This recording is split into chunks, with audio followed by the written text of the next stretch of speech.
Namaste. In our previous video, we learned about what padarthas are, their features, and their enumeration. Let us look into each of these padarthas one by one.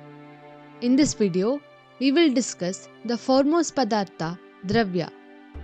It is considered the foremost because the other padarthas lose their relevance without the existence of dravya. This can be understood by the following examples.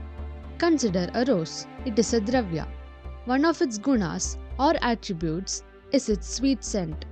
This scent does not exist independently of the dravya, which is the rose. Similarly, consider that you are texting someone on your phone.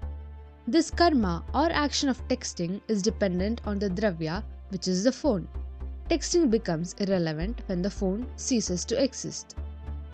Let us learn about the derivation of the term dravya, its definitions and features.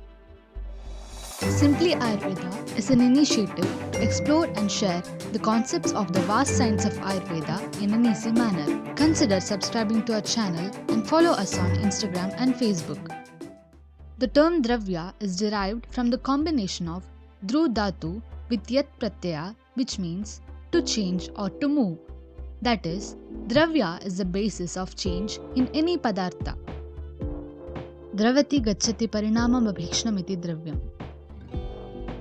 Dravya is that through which parinamanyana or knowledge of transformation and nirantara parinama prapti, constant transformation or change happens.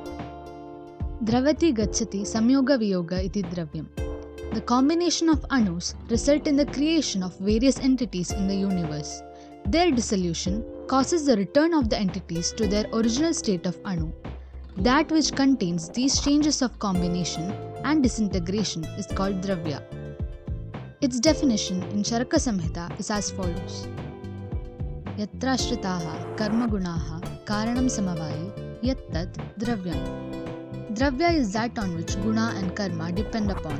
It acts as the samavayi karana for the production of karyas or entities. For instance, when we consider the making of a wooden table, the wood is the inherent cause without which the table cannot be made. Acharya Shushrita defines it as Dravya Lakshanam tu Kriya Gunavat Samavayi Karanam, which offers a similar meaning. We can also understand the three features of a dravya, namely Kriyavatvam, having specific actions, Gunavatvam, having specific attributes, Samavaya Karanam, acting as the inherent cause for the production of the karya. From a practical viewpoint, the existence of a dravya, which cannot be perceived by our senses, can be inferred by looking into its guna and karma. For example, tridoshas cannot be appreciated by our senses. These are inferred by looking into their gunas and karmas. In most cases, the karma is based on the guna of the dravya. For example, to write on a blackboard in white, we need a chalk which is having the guna white color.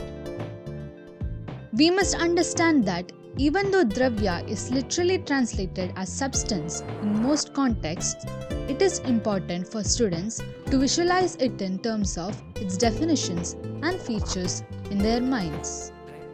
In this video, we looked into the derivation of the term dravya, its definitions and features. If you like this video, hit the like button and comment your opinions. Consider subscribing to our channel and follow us on Instagram and Facebook.